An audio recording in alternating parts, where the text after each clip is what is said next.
Nambah sedikit boleh, Bro? Silakan, silakan.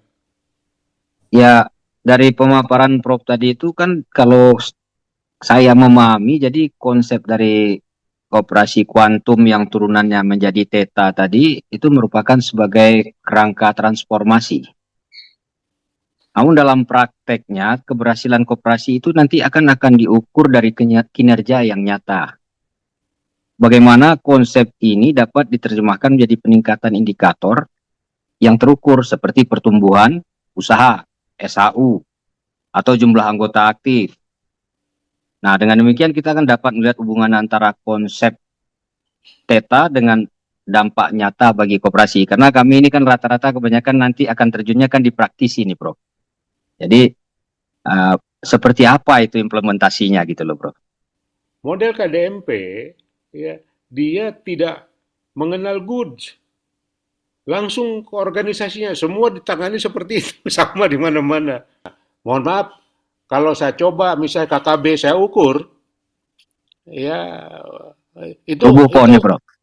hah? Oh, Rubuh pohonnya. roboh pohonnya. Iya, iya, iya, roboh tuh pohonnya itu.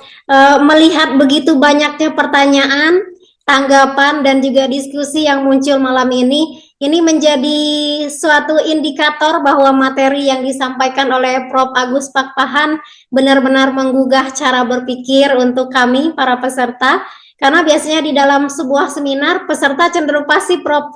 Namun malam ini justru sebaliknya, Prof. Peserta dari berbagai daerah, akademisi, praktisi, hingga penggerak koperasi begitu antusias, Prof, mengikuti diskusi kita malam ini menunjukkan bahwa konsep koperasi kuantum yang Prof. Agus Pakpahan gagas tidak hanya menarik secara akademisi, tapi juga memunculkan keinginan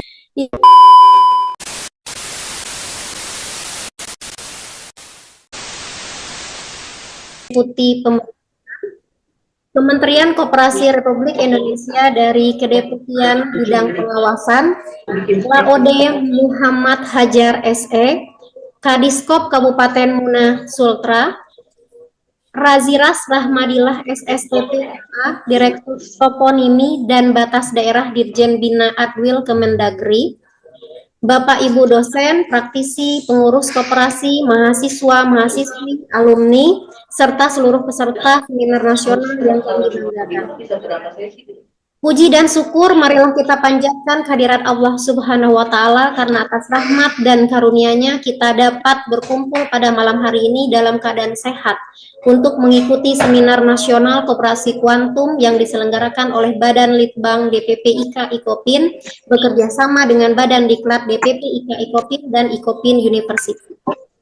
Tema yang kita usung malam ini adalah transformasi koperasi menuju lompatan kualitas, daya saing global, dan keberlanjutan di era kuantum.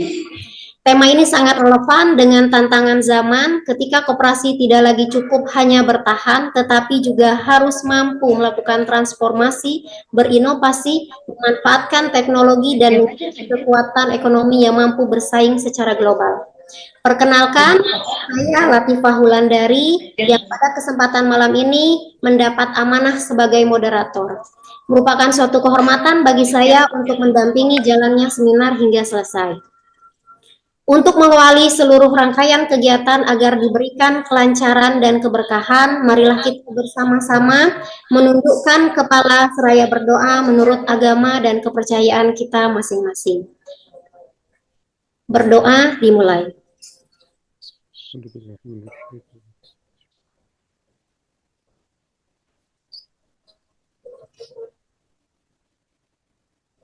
Terima kasih. Semoga doa yang telah dipanjatkan menjadi ikhtiar spiritual agar malam ini berjalan dengan lancar, penuh manfaat, dan menghasilkan gagasan-gagasan terbaik bagi kemajuan koperasi Indonesia.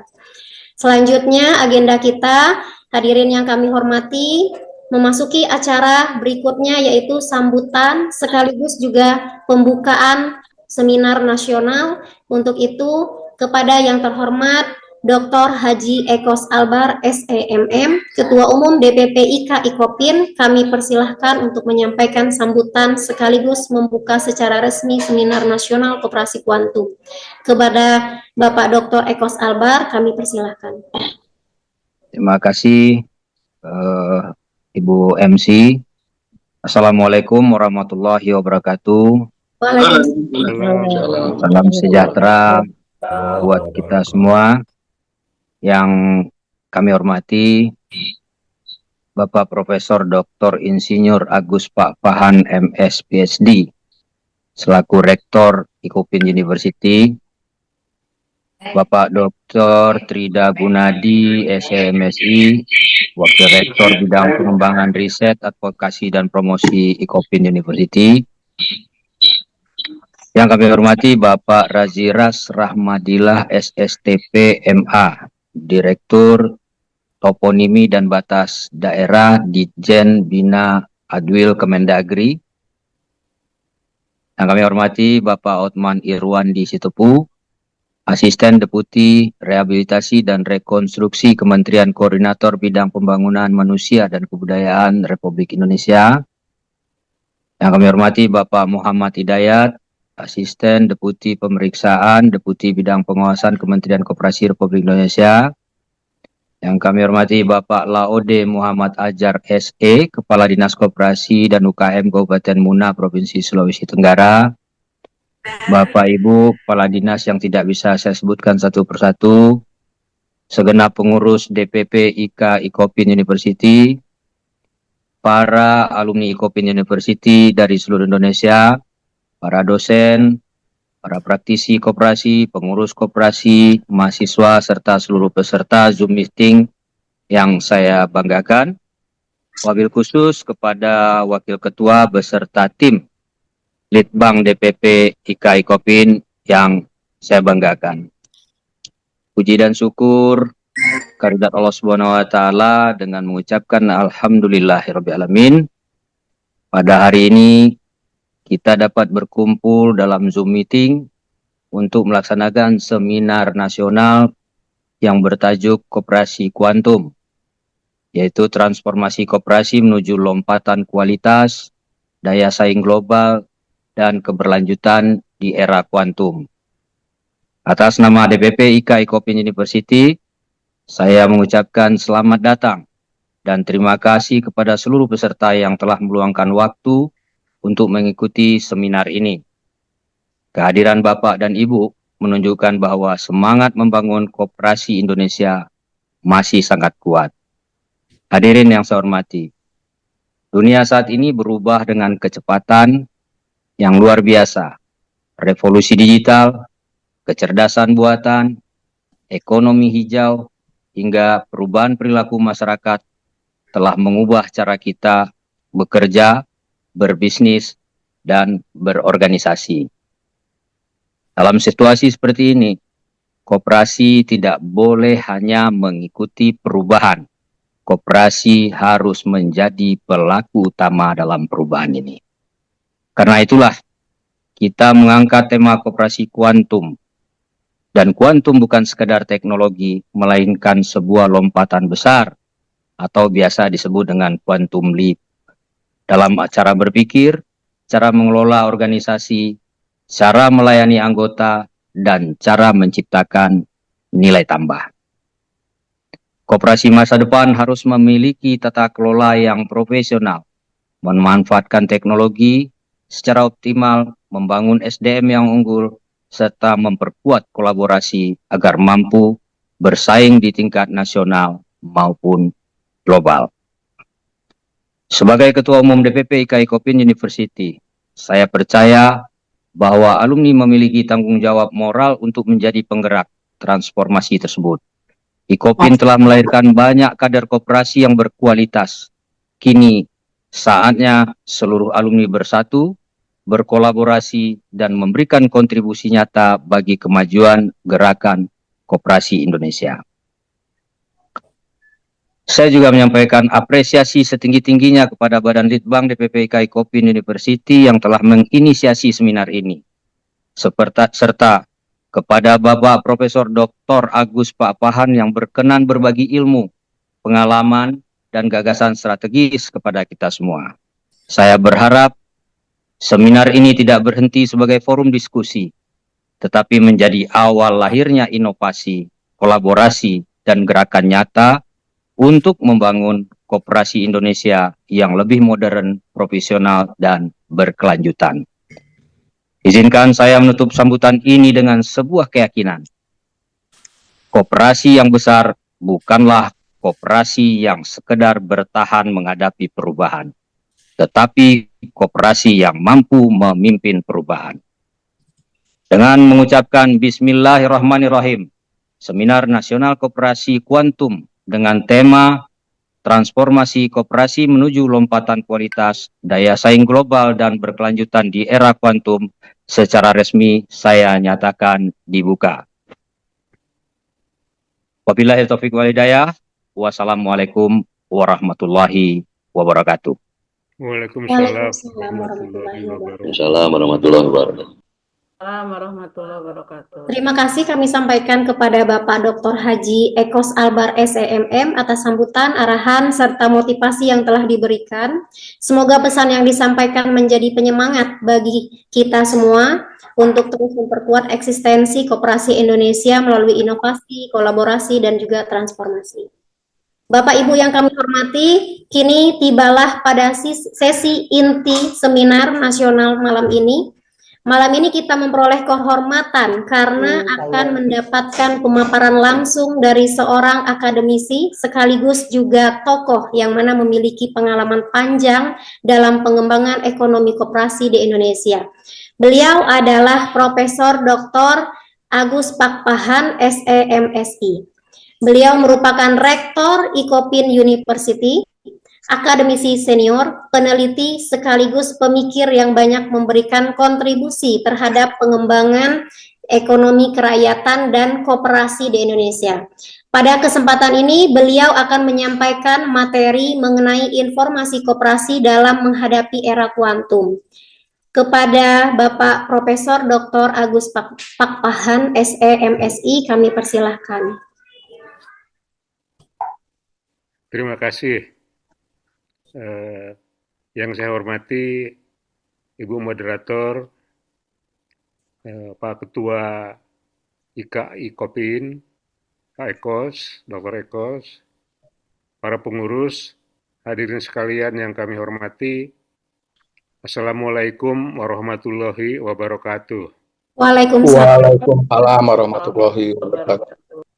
Selamat malam dan salam sejahtera buat kita sekalian. Malam ini suatu kehormatan bagi saya untuk bisa berbagi apa yang saya kerjakan, terutama mengenai koperasi kuantum ini. Mudah-mudahan ini malam pertama yang akan terus menggelinding ya untuk mengembangkan ilmu koperasi dan perkoperasian di Indonesia. Nah, saya langsung saja ke slide pertama. Minta tolong dibantu oleh panitia. Jadi demikian, sebelum kita ke slide, ya, sebetulnya saya pertamanya itu adalah menjelajah di literatur, ya, karena saya merasakan selaku rektor Icopin, ya.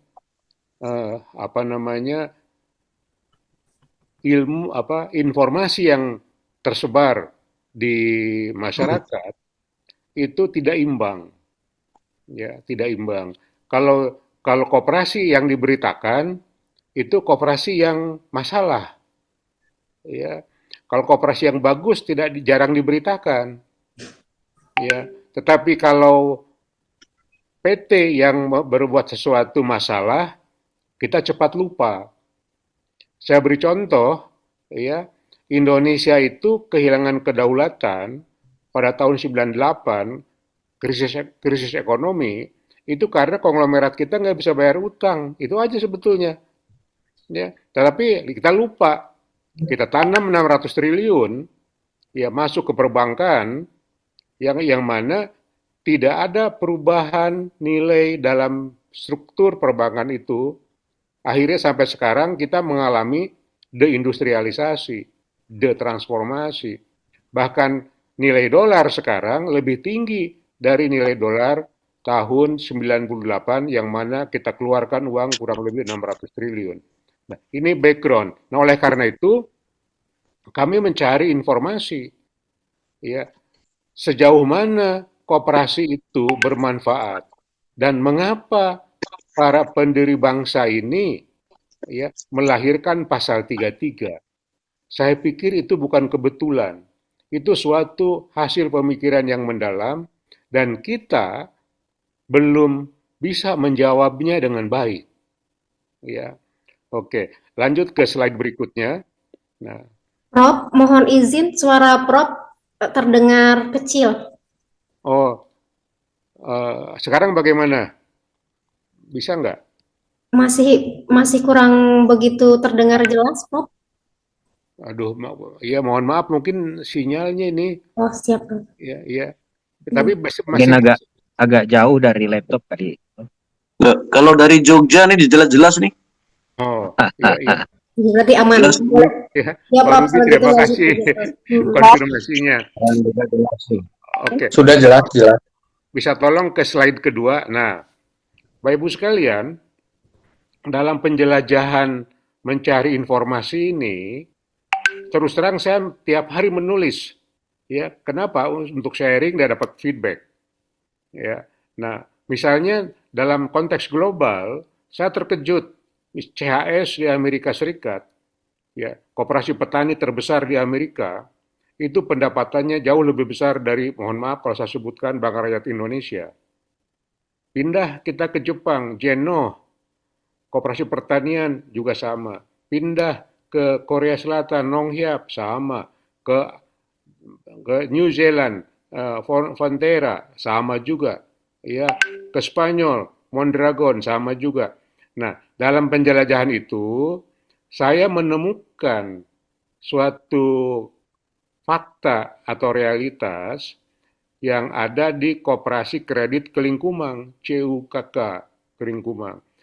Pertama kali saya berkunjung ke sana, sama Pak Trida, ya Pak Warek 2, saya mendapatkan gambar seperti ini, grafik ini. Nah, grafik ini, kebetulan saya belajar ilmu ekonomi, teori, grafik ini tidak bisa dijelaskan oleh teori yang diajarkan sekarang, ekonomi neoklasik. Karena arah panah seperti itu menunjukkan exponential increasing return, dan ternyata setelah saya periksa datanya, yang terjadi adalah lompatan-lompatan. Ya, lompat yang saya istilahkan lompatan kuantum. Jadi gambar ini menunjukkan terjadinya lompatan kuantum dari Rp291.000 menjadi 2,3 triliun pada tahun 2025. Ya, sekarang sudah menjadi 2,7 triliun rupiah. Bagaimana menjelaskan dari uang hanya Rp291.000 menjadi 2,3 triliun? Ini tidak bisa dijelaskan oleh ekonomi yang kita pelajari, ekonomi neoklasik.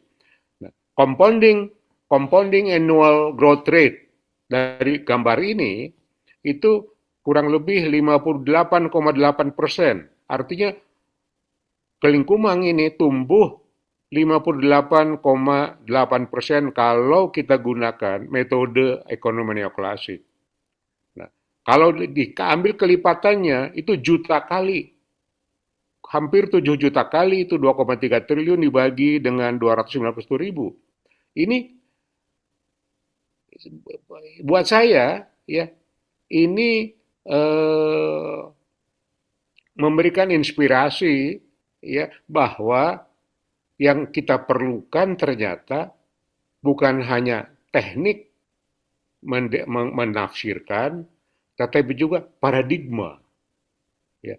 Kita berhadapan, kita mencari, kita memerlukan suatu paradigma baru yang bisa menjelaskan ini. Ternyata, ya, kalau saya istilahkan, kita harus meminjam metafora dari teori fisika kuantum. Nah, yang jarang diajarkan adalah bahwa ilmu ekonomi yang dipelajari sekarang itu landasannya juga fisika, yaitu fisika Newton. ya, yang melihat dunia ini, yang melihat manusia ini sebagai homo economicus, sebagai individu-individu yang terpisah, ya, dan sebagai sistem yang mekanistik. Nah, itu yang tidak cocok dengan fenomena yang ada di gambar ini. Lanjut, ya. Nah, bayangkan dari gambar ini, ya, nanti saya akan tunjukkan, ya, eh, kira-kira formulanya seperti apa. Lanjut. Oke. Nah, ya Bapak Ibu sekalian, ya, kalau saya mencoba memahami proses loncatan kuantum dari koperasi kredit ke lingkungan, maka kita harus bergeser dari cara melihat koperasi sebagai badan usaha. Kan definisi di Undang-Undang nomor 12 tahun, Suara kadang hilang, Prof. ya. Izin suara hilang. Oh, ya mohon maaf, saya nggak bisa mengubah itu, itu tergantung dari lingkungan ini. Ya, kalau saya sudah full ini, ya. Koneksi ya. Prof, kalau bisa ada earphone nggak, Prof?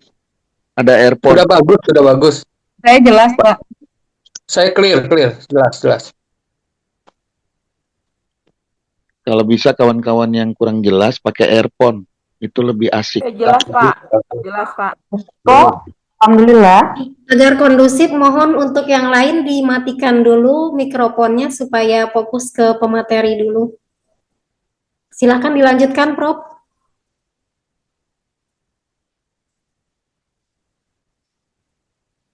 Oke.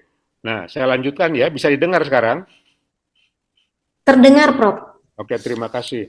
Nah, jadi kalau saya belajar dari koperasi Kelingkumang ini, ya, maka kelihatannya kita harus bergeser dari definisi koperasi atau pemahaman koperasi dari seperti yang dikenal dalam koperasi konvensional hanya sebagai badan usaha intinya.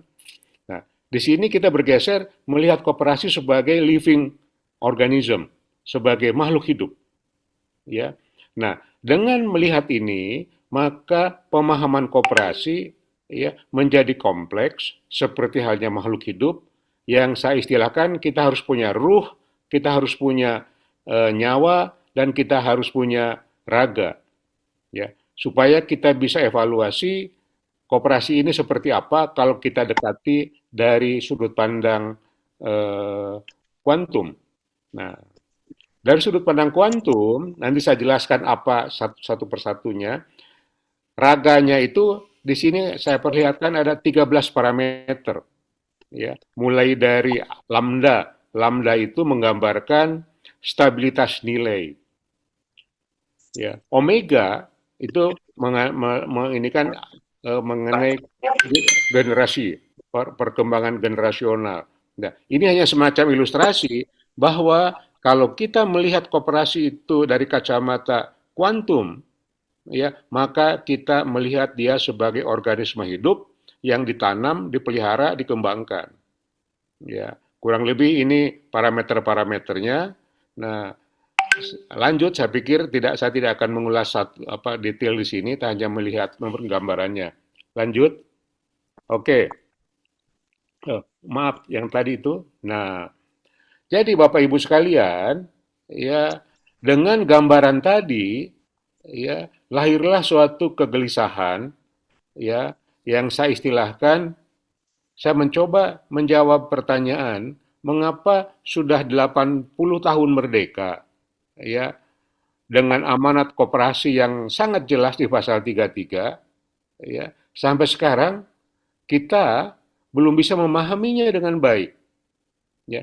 Jadi, kalau saya terapkan ilmu ekonomi neoklasik untuk menjawab gambar tadi, ya, itu kemudian kita buat prediksi, ya, itu selisihnya juta kali, ya, dengan realitas yang ada, ya.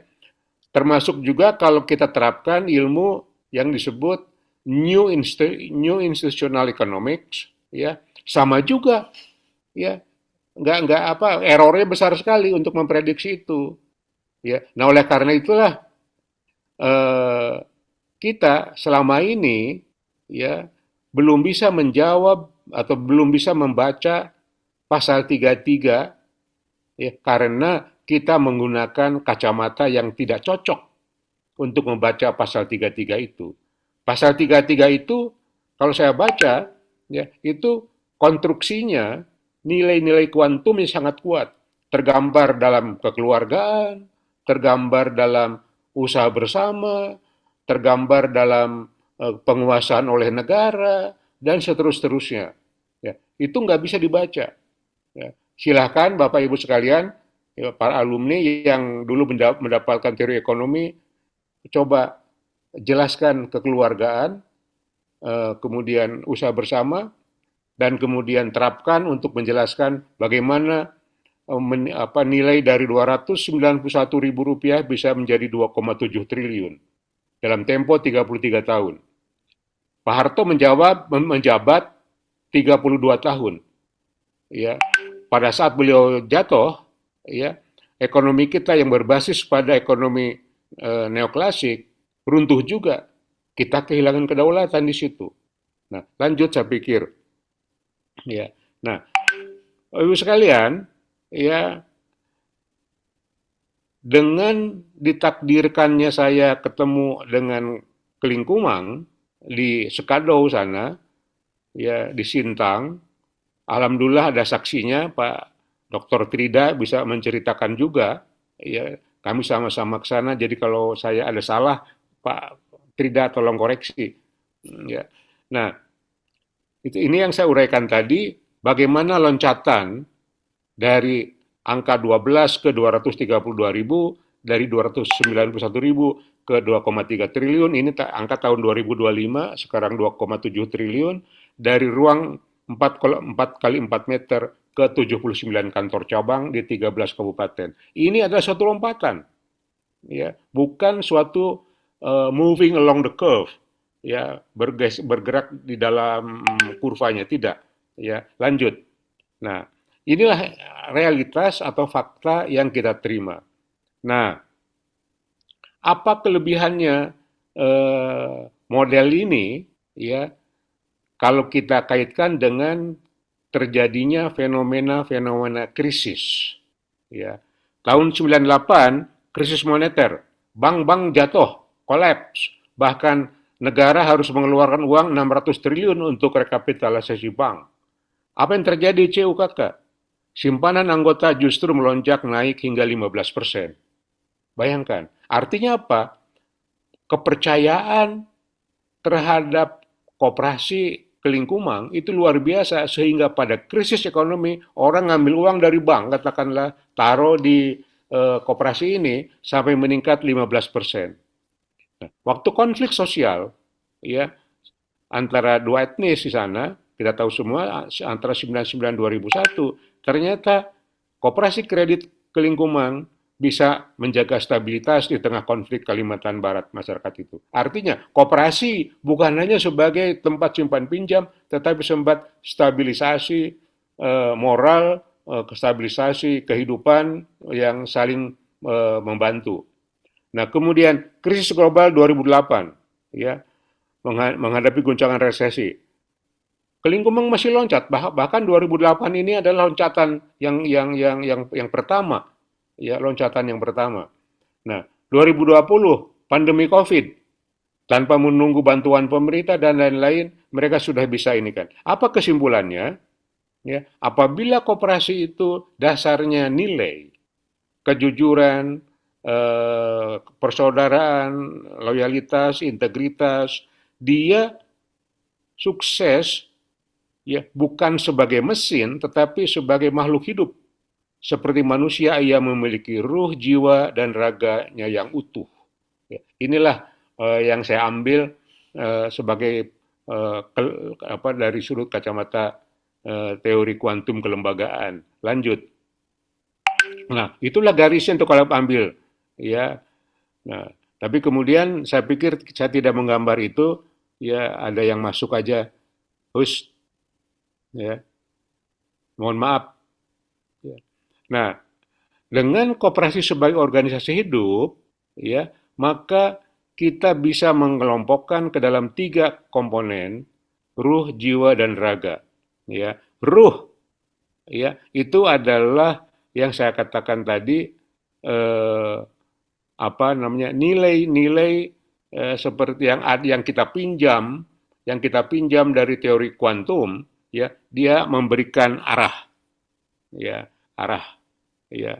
Nah, sedangkan jiwa, ya, dia memberikan energi sosial dan daya juang, ya. Raganya memberikan bentuk, struktur, dan sistem operasional, ya, yang bisa kita ukur dengan 13 parameter tadi. Lanjut, saya pikir. Oke, ini kenapa ada coret-coretan? Maaf, sepertinya ada peserta dari Zoom. Oke, ya nggak apa-apa lah. Nah, masih bisa dibaca. Nah, jadi yang saya maksud dengan 5 pilar filosofi penentu arah atau ruh, yang pertama adalah medan kesadaran, yang kedua keterjeratan kuantum, yang ketiga superposisi, yang keempat efek pengamat, yang kelima adalah keutuhan. Medan kesadaran, ya, ini yang paling penting. Tanpa ini nggak akan bisa koperasi terbentuk. Ya, karena medan kesadaran inilah ya seperti gotong royong dan nilai-nilai ya yang membuat energi sosial lahir, keluar dia. Nanti energi sosial ini ditransformasi menjadi aset oleh kelembagaan. Ada 5 ini, ya. Nah, efek pengamat, ya, ini yang menarik, ya. Kalau menggunakan efek pengamat pihak luar, orang layak iban itu serba tidak punya. Misalnya, kalau di bank bertanya apakah Anda punya kolateral, nggak ada. Terus apa yang kalian punya? Yang kami punya adalah kebersamaan, yang kami punya adalah saling percaya, ya. Nah, kemudian kalau ditanya sama birokrat, katakanlah, ya, Anda kan hanya objek, ya, iya, tapi dia bisa membalik, kami bukan objek, kami subjek, yang saling percaya dengan yang lainnya, yang punya kebersamaan, yang punya loyalitas. Nah, kemudian kalau ditanya sama market, lah, Anda kan selama ini kami yang menghidupi, kata tengkulak, ya, atau kata rentenir, ya. Kamu kan nggak punya apa-apa kalau tidak kami bantu. Nah, efek pengamat, ya, mengatakan pada mereka, iya itu dulu, sekarang kami dengan berkelompok, dengan bersatu, dengan bersama, dengan saling percaya, kami punya kekuatan, kami punya daya, ya. Nah, artinya apa? Realitas menurut pengertian koperasi kuantum bukan apa yang kita lihat sekarang. Realitas adalah apa yang bisa kita ciptakan dengan collective action. Ya, itulah realitas. Nah, kelima fondasi ini adalah ruhnya yang menentukan arah kelingkumang kemana dan dipegang teguh. Ya, lanjut. Kita lanjut. Nah, setelah ruhnya kita masuk ke dalam jiwa. Nah, saya mencoba mengidentifikasi ada 6 nilai dasar yang menjadi jiwa dari CUKK ini, yang melahirkan nanti energi sosial. Yang pertama adalah kekeluargaan. Ikatan emosional dan persaudaraan yang melebihi transaksi belaka. Jadi kekeluargaan bukan transaksional tetapi relasional. Ya, ada ikatan batin di situ. Nah, kepercayaan, trust, ya, mata uang yang sungguhnya yang mengikat antar anggota, pengurus, dan pengelola. Bayangkan 230.000 orang, ya, saling percaya, ya. Kemudian usaha bersama atau kolaborasi aktif dan kesadaran untuk bertumbuh dan menanggung risiko bersama. Demokrasi ekonomi, loyalitas dan integritas. Jadi ada 6 nilai dasar minimal, ya, yang nantinya itu akan menghasilkan energi sosial. Ya, lanjut. Ya. Energi sosial ini belum menjadi apa-apa kalau tidak ada kelembagaan yang menggerakkan, yang mentransform energi sosial ini menjadi aset, menjadi daya real di masyarakat. Nah, di sini kami memperkenalkan ya ada Quantum Cooperative Dashboard, ada 13 parameter ya di sebelah kanan pohon ada gambar pohon itu ada 13 parameter mulai dari akar, daun ya sampai yang lainnya ya yang mana kita bisa mendiagnosa apakah koperasi kuantum ini koperasi kita ini sehat atau tidak. Nah, kita bisa menyusun nanti dari 13 parameter ini yang saya istilahkan indeks kesehatan koperasi. Ya, lanjut. Ya. Dengan indeks kesehatan koperasi ini kita bisa menentukan apa yang harus kita kerjakan. Jadi Bapak Ibu sekalian, 13 parameter ini saya rinci di sini, sebelah kanan ada maknanya dan bagaimana mengukurnya, ya, dan ada yang disebut lompatan kuantum nanti terlihat di parameter theta. Ya. Kalau theta ini lebih besar dari 1, ya, maka dia sudah bisa melompat kuantum. Kalau theta ini di bawah nilainya, di bawah 1, maka masih belum berkembang. Nah, ini saya gunakan analogi pohon, ya pohon yang besar tadi, supaya gampang mengingatnya. Ya, misalnya lambda itu saya simbolkan dengan akar, mengukur stabilitas fundamental dan kekuatan bertahan organisasi. Kalau akarnya lemah, gampang roboh, ada angin sedikit saja. Kalau akarnya kuat, pohonnya bisa tinggi dan juga berkembang. Nah, tanah juga itu tempat semuanya beraksi, akar-akar hidup, ya, tanah subur, akarnya subur, ya, tanah kering, akarnya bisa mati. Terus, ya, sampai ke apa namanya epsilon. Epsilon ini adalah cadangan, ya, sehingga energi sosial harus punya cadangan kalau tidak untuk menghadapi risiko dan ketidakpastian. Ya, nah inilah Bapak Ibu 13 parameter ini kita bisa quantify ya menjadi suatu indeks untuk kita jadikan diagnosa koperasi kita seperti apa nantinya. Lanjut. Oke.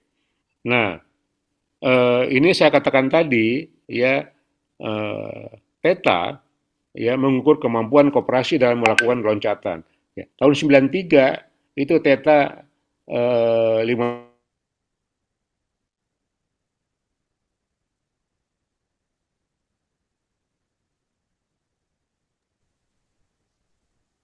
Mohon izin, sepertinya Prof. Agus Pakpahan mengalami gangguan sinyal. Kita tunggu aja. Kita tunggu dulu sebentar ya, sambil kami juga telepon beliau terlebih dahulu.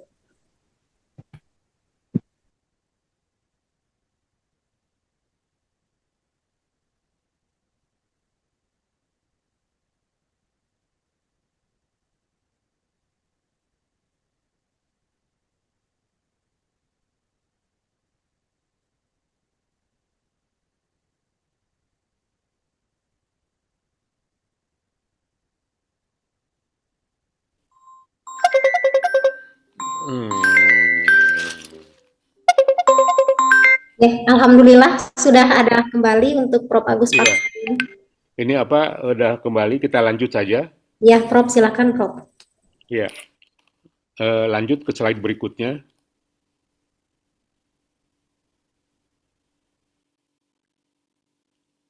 Bisa dibantu? Oke.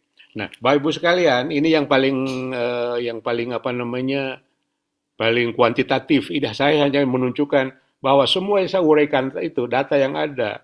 Ujungnya apa?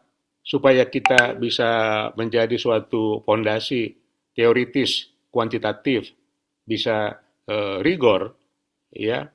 Maka kalau ini aset pada tahun T, ya, itu merupakan hasil integral dari alfa. Alfa adalah kapasitas dari kelembagaan mengkonversi modal sosial menjadi modal real seperti aset, Q adalah indeks untuk nilai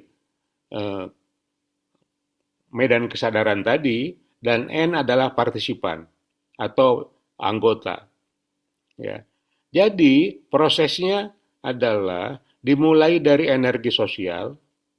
Energi sosial ini dikonversi menjadi energi real, ya, oleh kapasitas kelembagaan alfa, dan menghasilkan theta nantinya untuk loncat, ya, loncat. Nah, yang mana N jumlah anggota sebagai pengalih energi sosial bertambah. Ya, karena mereka percaya, karena mereka loyal, karena mereka dan seterusnya. Sehingga nilai aset itu bisa naik seperti gambar pada awal tadi, eksponensial. Rumusnya ini saja sebetulnya. Nah, nanti bisa berkembang pertanyaan bagaimana kita meningkatkan Q atau kebersamaan itu atau energi sosial itu.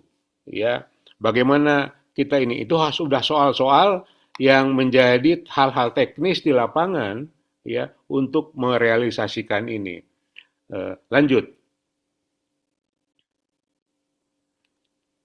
Oke. Nah, jadi Bapak Ibu sekalian, ya, dari metafora kuantum kita mengetahui ada karakter yang disebut superposisi. Dalam koperasi misalnya superposisi antara individu dan kolektif, ya, koperasi. Nah, salah satu ukuran yang saya coba pakai, apakah anggota koperasi kredit Kelingkumang itu mementingkan individu saja atau kolektif saja dengan sifat superposisi. Ternyata hasilnya menarik. Ya, menariknya apa? Ya, dari SHU yang diambil oleh individu anggota itu hanya 45%. 55% dikembalikan lagi untuk koperasi kolektif. Mengapa demikian? Karena anggota sudah paham. Individu atau anggota akan kuat apabila organisasinya kuat. Ya, apabila organisasinya lemah, individu juga akan lemah. Oleh karena itu, yang 55% itu dinilai sebagai investasi kolektif. Ya, nanti akhirnya apa? Ya, kalau dihitung 45% dibagi jumlah anggota, maka setiap anggota hanya menerima Rp333.000 per anggota per tahun. Kecil sekali. Tetapi anggota menerima, ya, menjadi 26 sampai 56 juta dari usahanya. Itulah nilai organisasi, nilai kolektif dinikmati oleh anggota melalui ekosistem yang lebih baik. Jadi pendekatan Kelingkumang, ya, bukan pendekatan individu SHU yang tinggi, tetapi pendekatan membangun ekosistem, ya, usaha yang mana nanti masuk jadi penerimaan pendapatan individu juga, tetapi dari ekosistem. Nah, itu yang saya istilahkan micromotive, macro behavior, yaitu keputusan mikro untuk merelakan 55% surplus inilah yang menjadi micromotive sesungguhnya. Sebuah kalkulasi rasional bahwa pengorbanan jangka pendek akan kembali sebagai total benefit yang berlipat ganda. Nah, ini bisa dibuktikan dengan hitung-hitungan. Lanjut. Oke. Nah, saya dalam buku yang saya tulis ini untuk koperasi kuantum, ya, saya menggunakan kata pedalaman. Jadi koperasi kuantum _2, membangun peradaban dari pedalaman. Ya, untuk apa? Salah satu yang saya lagi kerjakan sekarang itu adalah menjawab pertanyaan, mengapa tidak ada satupun bangsa tropika, ya, sampai sekarang setelah 80 tahun merdeka, ya, yang jadi negara maju hampir nggak ada. Ya. Nah, salah satunya adalah karena kita lupa pada nilai-nilai luhur yang diwariskan oleh para nenek moyang kita, termasuk oleh para pendiri bangsa, yaitu pasal 33. ya. Nah, karena itulah pertanyaan ini ya mengapa bukan dari Harvard, dari Rochdale, kita bisa buktikan konsultan pembangunan Indonesia kita bayar mahal itu dari lewat World Bank, lewat IMF, lewat macam-macam, ya dibayar mahal. Ujung-ujungnya kita bangkrut tahun 98. Sekarang ujung-ujungnya terjadi deindustrialisasi. Ujung-ujungnya kita masih menjual bahan mentah. Ya, nah itu semua berkaitan karena kita lupa pada akar jati diri kita bahwa nenek moyang kita mewarisi peradaban yang megah, misalnya Borobudur. Ya, itu luar biasa. Kita nggak kita ambil intisari hikmahnya, ya, pinisi, ya, sampai ke Afrika Selatan nenek moyang kita. Lagaligo, ya, lebih apa literasi melampaui Mahabharata, tapi kita nggak tahu, ya. Nah, oleh karena itulah saya mengistilahkan pedalaman ini, ya, mari kita explore, ya, menjadi ilmu Indonesia yang berasal dari Indonesia. Ya, kita explore, ya. Nusantara bukanlah tanah kosong yang menunggu peradaban dari luar, istilah saya. Kita memiliki DNA peradaban sendiri. Nah, itulah dibuktikan oleh Kelingkumang, ya, dengan handap, handap itu gotong royong, ya.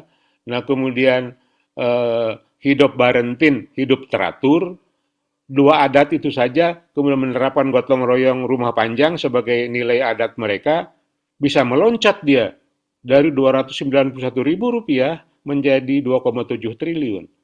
Ya, tentu bukan uangnya tapi kehidupan nilai-nilainya yang luar biasa. Lanjut. Oke. Nah, ini saya katakan tadi, mereka juga sebetulnya bergerak tidaklah sekaligus loncat. Ya, yang pertama adalah fase pertama itu fondasi keuangan, simpan pinjam, transparansi total. Nah, kenapa simpan pinjam yang diawali? Karena untuk menguji kejujuran, kebersamaan, ketaatan, loyalitas ini nomor satu. Cepat dia.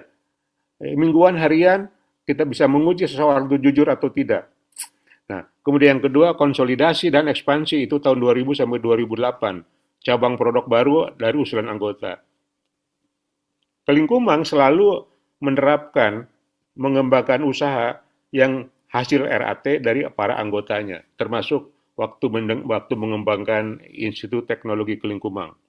Spin out dan integrasi. Ya. Kemudian yang keempat, konglomerat rakyat. Nah, sekarang itu sudah masuk pada dimensi konglomerasi rakyat, ekosistem terintegrasi keuangan dan sektor real.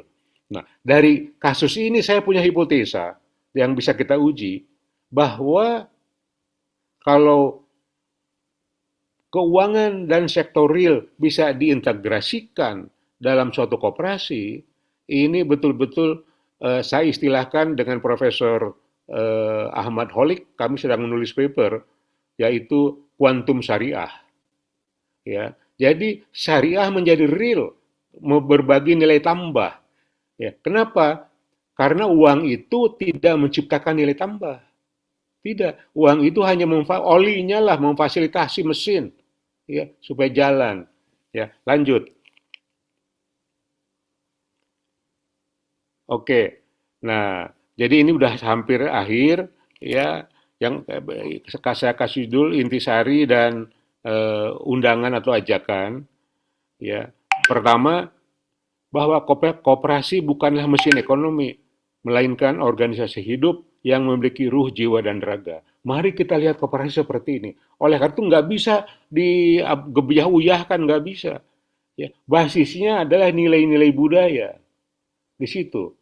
Ya, di Indonesia ini lebih dari 700 budaya ribuan itu. Nah, harus kita identifikasi ini. Ya. Nah, yang kedua adalah fakta bahwa tidak bisa kita tolak.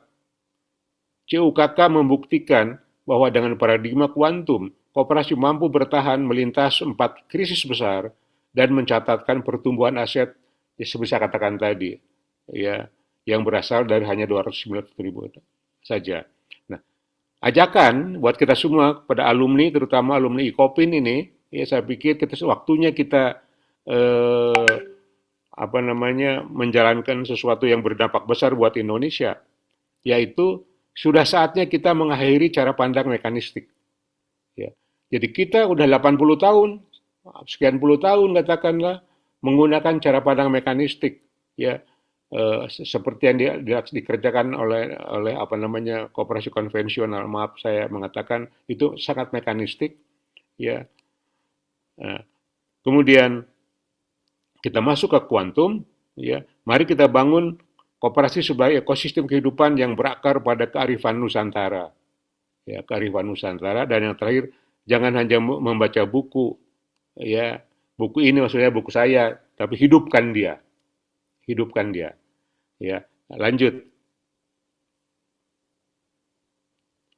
Nah, Bapak Ibu sekalian, sebelum mengakhiri saya ingatkan kembali ya, pasal 33 sebagai epistemologi kuantum. Karena ini menyangkut undang-undang dasar, ya, maka kita harus memberanikan diri, ya, mengembangkan keilmuan, ya, yang cocok dengan pasal ini yaitu keilmuan kuantum. Nah, di sini saya terjelaskan ada beberapa pasal 33 bukan rumusan ekonomi klasik, ya. Nah, kemudian kita selama ini belum ada buku untuk membaca itu, alhamdulillah ya saya mengundang untuk dikoreksi, diperbaiki buku yang insya Allah hari Sabtu atau Minggu sampai di Ikopin. Mungkin bagi yang Bapak Ibu sekalian ingin memesan silahkan ya bisa langsung ke Ibu Anggi ya sekretaris saya. Nah, lanjut. Nah, Bapak sekalian, jadi ya ini harapan ya dengan adanya buku yang saya tulis ini, mudah-mudahan buku ini adalah awal dari gerakan besar. Tidak ada ya gerakan besar itu mulai ujuk-ujuk besar, tidak ada, kecil dulu. Nah, seperti api, kecil dulu nanti besar. Nah, mudah-mudahan buku ini juga bisa menjadi gerakan besar. Nah, peta jalan 4 fase evolusi CUKK adalah panduan bagi koperasi lain untuk bertransformasi. Kita punya pegangan kira-kira seperti apa transformasi koperasi ini. Nah, ya, yang saya perlu tegaskan, jika pasal 33 adalah rumusan kuantum, maka CUKK adalah bukti hidup bahwa rumusan itu bekerja. Di pasal 33 itu benar adanya. Kita saja yang belum bisa baca dan belum bisa menjalankannya. Koperasi kuantum adalah cara kita membumikan konstitusi, ya, bukan teori asing, tapi dengan akar budaya Nusantara. Dan yang terakhir adalah, mari kita ubah cara kita memahami koperasi. Mimpi bukan hanya milik mereka yang duduk di kota, mimpi adalah milik mereka yang berani melompat, dan melompat itu dimulai dari sini. Ya, lanjut, terakhir. Oke, jadi Bapak Ibu sekalian, terima kasih atas perhatiannya. Mungkin ada pertanyaan atau ada kritik atau apa saja. Ya, insya Allah saya akan mencoba menjawabnya. Semoga apa yang telah saya sampaikan bermanfaat buat Bapak, buat Ibu, buat kita semua.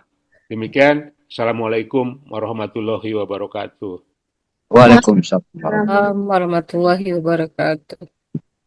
Baik, terima kasih kami sampaikan kepada Profesor Dr. Agus Pakpahan, SEMSI, atas pemaparan yang sangat komprehensif, inspiratif, dan juga membuka wawasan kita mengenai arah baru transformasi koperasi Indonesia.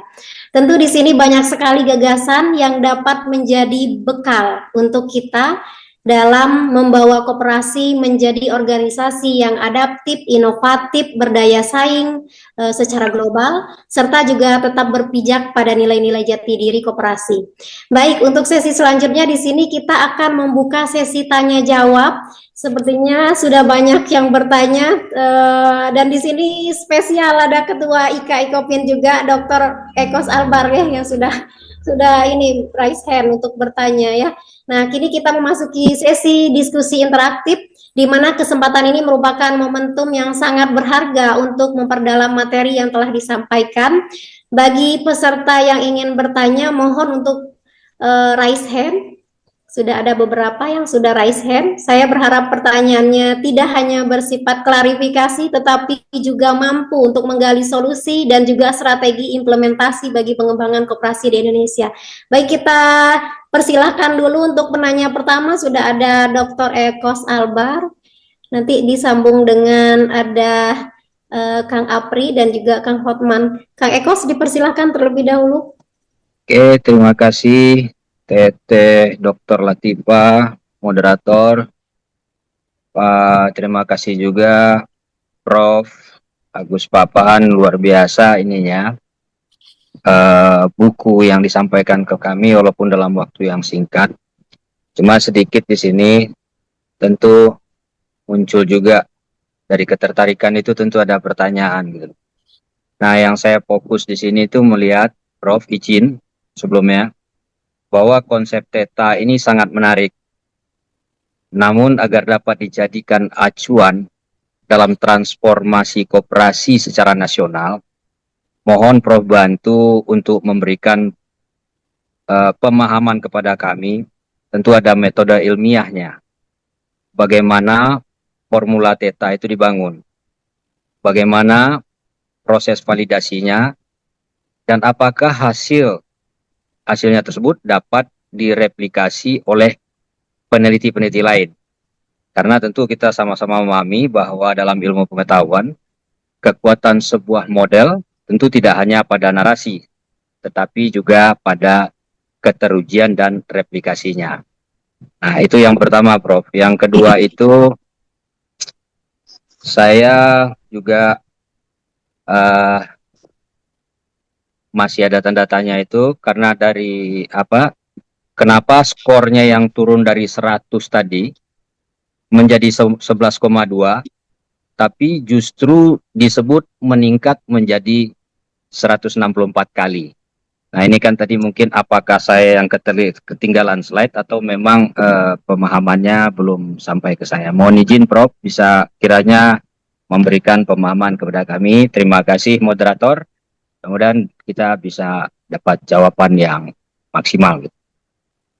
Baik, terima kasih Dr. Ekos Albar. Prof, mohon izin mau langsung dijawab atau kita tampung dulu, Prof? Lanjut dengan pertanyaan yang lainnya, penanya yang lain? Kita tampung aja dulu ya. Ditampung dulu, siap Prof kalau gitu.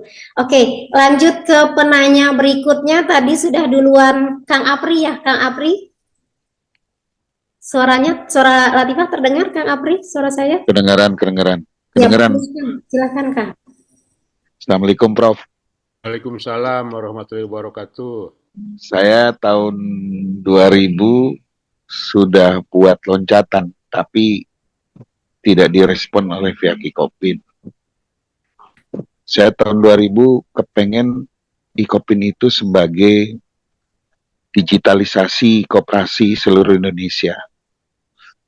Sedangkan saya dulu kenapa kembali ke teknologi, karena something my senior is corrupt in company. Jadi I'm cut in koperasi and back to IT.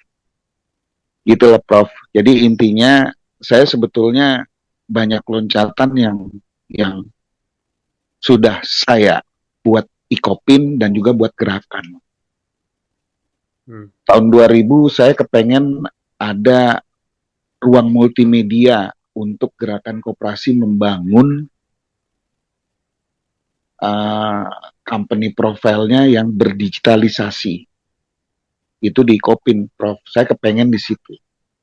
Tapi kurang ada respon dari pihak Ikopin. Ya, rektor yang dulu lah, bukan Prof. Agus sih. Jadi, saya sebetulnya kepengen turun ke Bandung. Tapi kondisinya, saya ini kan di Jakarta. Ide saya tuh banyak yang sebetulnya untuk mengembangkan koperasi tersebut. Koperasi lah, dalam artian yang budgetingnya tidak besar, dia bisa berjualan dengan digitalisasi yang murah, dengan meng-create sebuah blogspot dijadikan website buat koperasinya. Jadi kan lebih berdigitalisasi kan, Prof. Itu yang saya kepengennya ke sana. Tapi kondisinya Kurang kondisi. terdengar Pak Apri. Sorry Prof, sebentar Prof. Kondisinya emang kondisi ini Prof. Kondisinya Oke. saya ini posisinya di Jakarta. Iya. Itu loh Prof. Saya sudah bicara dengan Kang Ekos. Kata Kang Ekos ya, lu kerjain Pi. Iyalah. Saya kepengen gitu Prof. Buat adik-adik untuk tahulah bermain web itu tidak mahal. Untuk koperasi bermain web itu tidak mahal. Tinggal kita cara berkreasinya aja. Yang kita bisa membuat web itu lebih indah gitu loh Prof. Itulah, saya kepengennya kayak begitu. Karena saya tadi melihat Prof presentasi itu, ini kayak kuliah terbuka saya zaman saya dulu kuliah. Saya udah pusing. Waduh, udah ekonomi nih. Saya kalau udah ekonomi, maaf ya Prof, udah mulai lupa Prof. Karena udah digitalisasi soalnya. Saya udah bicaranya, oh begini gitu loh Prof. Itu aja sih Prof. Insya Allah sih kalau Ika mau ya silakan. Ntar saya siapkan bahannya, ntar buat teman-teman untuk belajar. Ya insya Allah saya bantu lah Prof. Itu aja sih Prof dari saya. Assalamualaikum. Waalaikumsalam warahmatullahi wabarakatuh.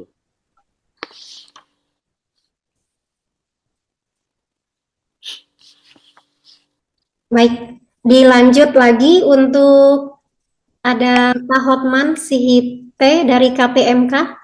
Silahkan Bapak.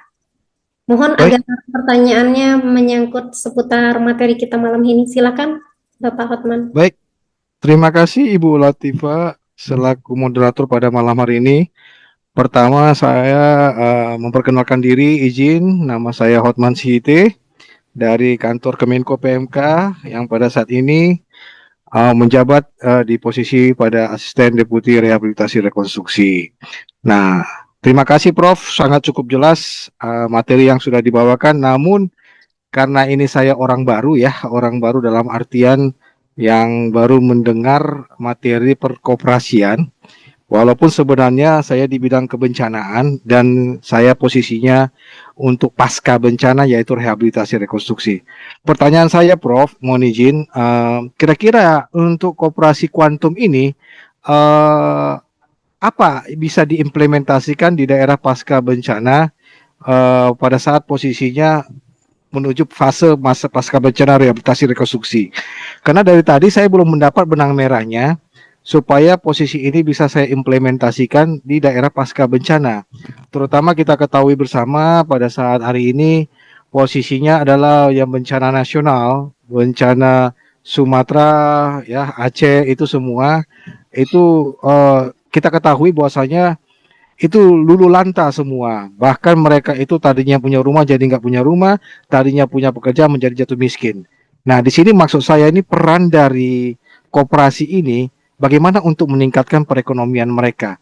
Padahal sebenarnya dari segi penanganan pasca bencana bukan hanya dari fisiknya saja, seperti rumahnya hancur, infrastruktur jalan, jembatan yang hancur, tapi kita harus meningkatkan perekonomian mereka.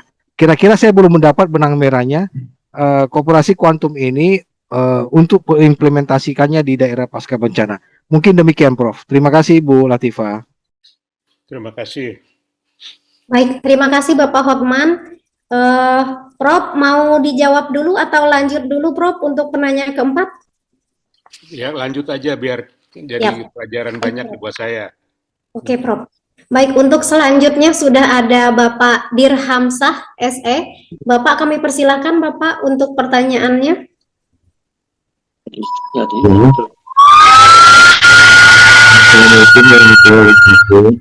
Waalaikumsalam warahmatullahi wabarakatuh. Mohon maaf, sepertinya suaranya. Nah, oke Bapak, udah aman. Ya, saya juga alumni. Assalamualaikum warahmatullahi wabarakatuh. Waalaikumsalam. Selamat malam semuanya. Mbak Atifah juga, Bapak Menteri, Bapak Abis Paksahan. Saya memang kayaknya ngaung suaranya ya. Dari 2000 Bapak Dirhamsah, mohon maaf. Nggak bisa kedengaran. Kendala di dalam mikrofon. Ya, halo. Ya. Mengaung, Iya. ininya mendengung untuk mikrofonnya Ini, Bapak. nah ini gimana? Ini gimana? Oke, sudah Bapak Oke. aman. Nah, jadi saya memang alumni Bapak juga maaf, dari Bapak apakah ada dua PC mungkin Pak? gimana? Lewat dulu aja Bu, yang lain dulu Bu, mendengung itu Bu. Oh, lewat dulu Bu, lewat dulu Bu. Oke, Lewat dulu aja Bu, diperbaiki dulu Bu. boleh dimatikan dulu Bapak untuk PC yang satunya lagi karena sepertinya karena dua PC jadi Double seperti itu, ya. mendengung. Iya. Untuk penanyanya ini yang terakhir, belum ada lagi untuk yang selain Pak Dirham. Atau Saya mau nanya Bu, mungkin? saya mau nanya Bu, Wahyudin Bu. Oh, oke, baik. Kita next dulu ya Pak Dirham untuk ke Pak Wahyudin. Silakan Pak Wahyudin. Terima kasih Bu Moderator, Bu Latifah. Perkenalkan Prof, saya Wahyudin Prof, alumni Kopin tahun 90. Lebih banyak berkecimpung di koperasi Prof, di beberapa koperasi BUMN, Sukovindo, Rumah Sakit Pusat Pertamina, sekarang lagi di PLN Prof. Iya, iya. Materi yang disampaikan sangat menarik Prof, sangat menarik tentang koperasi kuantum. Nah, fenomena sekarang ini adalah, kalau saya lihat tadi pemaparan Prof dari Koperasi Union yang Prof sampaikan, itu kan sifatnya bottom up ya Prof, dari bawah. Iya Prof. Nah sekarang ini pemerintah membuka seluas-luasnya untuk koperasi yang sifatnya top down dari atas ke bawah. Nah pertanyaan saya adalah, apakah bisa berkembang ini Prof, koperasi kuantum kalau sifatnya top down, Profesor? Itu karena kalau kita lihat dari teori sama pemaparan Prof sedikit agak kebalik nih Prof, gitu kan, agak nggak nyambung, belum dapat benang merah tadi kalau dari teman-teman Kementerian Koperasi. Mohon penjelasannya Prof, biar antara teori yang Prof dapatkan ini sama yang sifatnya koperasi.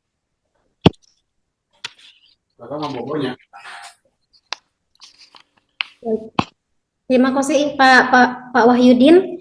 Selanjutnya Bapak Dirham, apakah sudah aman? PC-nya boleh dimatikan dulu Bapak untuk yang satu lagi agar tidak terkendala dalam mikrofonnya.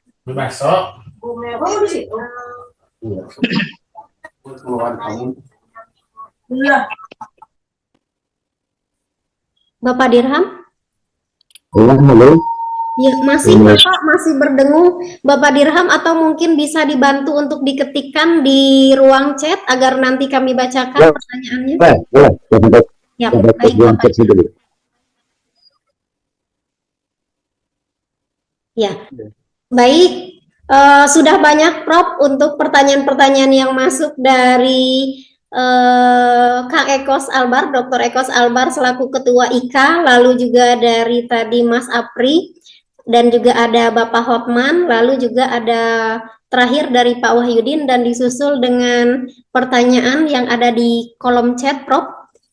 Untuk itu kami persilahkan Prof untuk menjawab pertanyaan yang sudah tersedia. Baik, terima kasih atas pertanyaan-pertanyaannya yang bagus sekali. Yang pertama untuk Pak Dr. Engkos ya, Pak Ketua, bahwa bagaimana caranya misalnya kita ingin mereplikasi CUKK untuk skala nasional. Ya. Nah, tentu di sini kita tidak bisa langsung menerapkan, ya. Nah, karena pendekatan ini mengambil sumber pengetahuan, ya, yang menentukan itu bukan modal uang, bukan modal barang. Jadi konstruksi berpikirnya bangun dulu alam kesadaran, ya. Seperti Indonesia Merdeka kan dulu kita nggak punya pesawat terbang, nggak punya meriam, ya. Tapi rakyat Indonesia ingin merdeka. Itulah yang disebut medan kesadaran ingin merdeka. ya.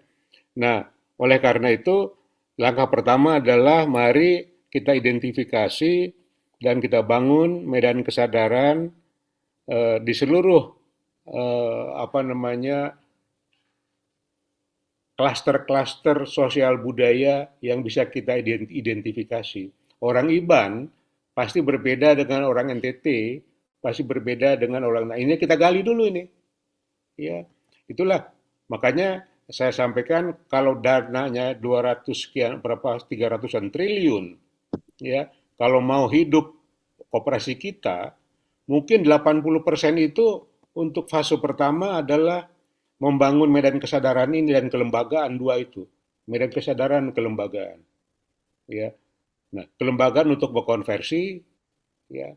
Nah, kemudian eh, proses validasi, ya. Nah, itu nanti dalam buku sudah kita siapkan, kita sediakan. Bahkan langkah berikutnya adalah penyusunan modul-modul. Kalau kita mau kembangkan sebagai buku untuk pelatihan. Nah, modul-modul ini saya hitung lebih dari 30 kita perlukan buat itu. Untuk modul parameter pengukuran parameter aja 13, ya 13. Nah, untuk kebijakan 5 atau 11, ya. Nah, nanti kita siapkan dan mudah-mudahan ini bisa kita kerjakan, ya, proses validasi ini dan proses persiapan-persiapan replikasinya. Kami mengistilahkan kita harus membangun pusat pendidikan, penelitian dan pengembangan koperasi Nusantara. Ya, dari Aceh sampai Papua kita petakan ada berapa klaster sosial budaya yang bisa menjadi fondasi itu. Ya. Nah, mengenai skor tadi itu sebetulnya bukan dibagi dengan yang kecil, misalnya 100, ya, atau 11, ya, 11 itu indeks theta yang baru, yang lama 0,05, maka kalau dibagi itu jadi 164 kali. Ya, itu hanya untuk membagi begitu. Ya, nah, Pak Apri, ya, nah begini saya pikir, saya sangat sependapat dengan penerapan IT, ya, tetapi IT itu, ya, baru bermanfaat apabila, ya, medan kesadaran organisasi atau koperasinya paham betul untuk apa IT itu. Jadi jangan dibalik, ya. Bukan kita tunduk kepada IT, tapi IT tunduk kepada kita. Nah, di Kelingkumang saya contoh, misalnya bagaimana apa namanya HP yang digital atau apa untuk nenek-nenek yang tidak bisa baca, maka disesuaikanlah aplikasinya itu. Misalnya kalau ngirim uang ke cucunya di Pontianak, ya, pencet gambar bunga. Ya, kalau mau nabung, pencet gambar plus misalnya. Ya, nah itu tidak perlu baca itu. Ya, jadi disesuaikan. Nah, di Kelingkumang ini, ya, untuk mengelola 230-an ribu orang, 7 79 80 kantor cabang, ya, itu dia punya 17 orang ahli IT yang mengerjakan real time data pengolahan itu. Itu bisa, ya, karena, ya, tahapan-tahapannya jelas. Kalau hanya 100 orang, untuk apa kita pasang IT yang canggih? Ya. Tapi untuk hampir 300.000 orang, maka itu menjadi kewajiban dan itu kebutuhan. Sampai-sampai, ya, mereka mendirikan Institut Teknologi Kelingkumang untuk menjamin SDM, ya, termasuk dalam hal IT dan juga manajemen supaya bisa berkembang.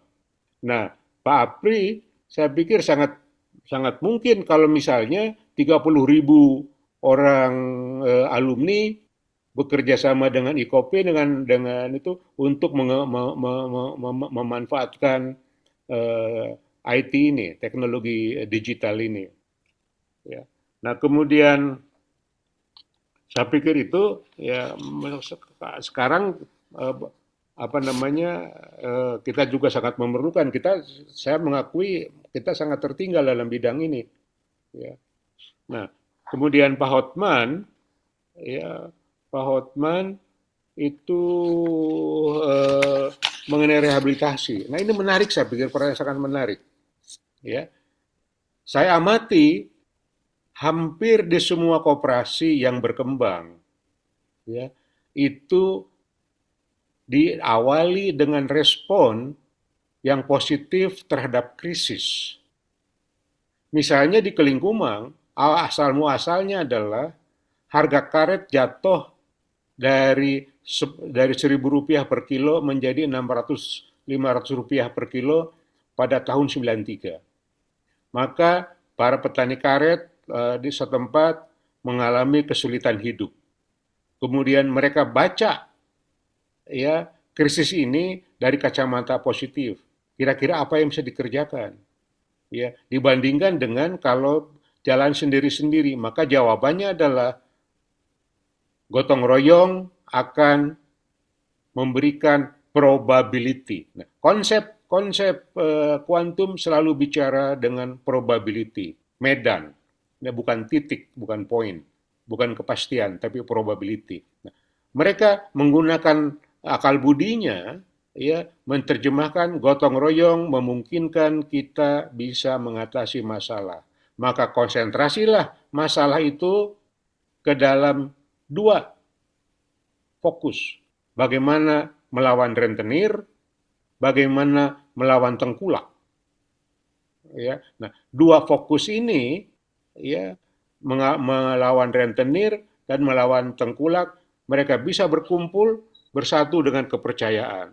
Nah, jadi kalau di daerah korban bencana, ya, kita bisa bangkitkan rasa percaya, saling percaya untuk mengubah nasib, ya, dari kehancuran menjadi suatu yang positif. Ya, ini merupakan proses, ya, yang mana kita bisa berkontribusi, ya, pendekatan ini, ya, bisa berkontribusi. Nah, bagaimana ininya detailnya saya pikir nggak bisa dijawab malam ini ya, ya itu suatu hal yang bisa kita diskusikan lagi. Nah, kemudian Pak Wahyudin, ya, jadi begini, bottom up, top down, ya itu dinamika. Ya, Jepang pada awalnya membangun koperasi itu top down, ya dipaksakan oleh Jenderal MacArthur. Ya, tapi ada kelebihan pandangan Jenderal MacArthur ini, yaitu koperasi primer dijamin oleh undang-undang diberikan hak otonom. Ya. Nah, sekundernya dan lain-lainnya itu berkaitan dengan yang top down, tetapi pada level primer dikasih hak otonom atau otonom oleh undang-undang koperasi di sana. Nah, jadi maksud saya, ya, dengan pemetaan klaster sosial budaya di seluruh Indonesia, ya, dan dengan keikhlasan kita, ya, melihat sesuatu lebih jelas, tidak komando. Kalau komando kan ini, ya, tapi analisa dan lain-lain, ya, kita tidak akan mengulang kasus KUD. KUD itu adalah top down, dimulai oleh Inpres tahun 73, kemudian GLK, gudang lantai kios, disebar di seluruh Indonesia. Filosofinya masih barang dulu, uang dulu, modal dulu, ya, maka tanpa mengembangkan medan kesadaran, tanpa mengembangkan Q tadi, saya istilahkan moral, etika kolektif, maka hilang semua. Ya, hilang. Oleh karena itu ada urutannya. Nah, disinilah urutannya itu bukan masalah top down masalah itu, tapi masalah bagaimana medan kesadaran, bagaimana keterjeratan, bagaimana superposisi dan kekeluargaan dan seterusnya itu dibangun. Nah, pemerintah bukan pengawas, bukan apa, tapi enabler, ya, yang memberdayakan kesemuanya. Nah, disinilah kita memerlukan ilmu koperasi. Misalnya ada fakultas koperasi, ya. Kita namanya Universitas Koperasi Indonesia, tetapi kita belum meluluskan sarjana koperasi. Suaranya nggak ada, Bu. Bagaimana sekarang, masih ada nggak? Suaranya Halo? Mohon maaf. Ada, Prof. Ada, Ada. Silakan Prof, dilanjut lagi. Yang lain mohon untuk dimatikan terlebih dahulu mikrofonnya. Silakan Prof.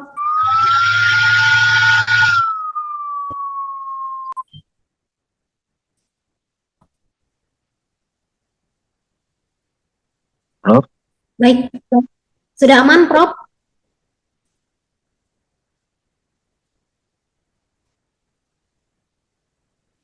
Mohon maaf, tadi ada terputus.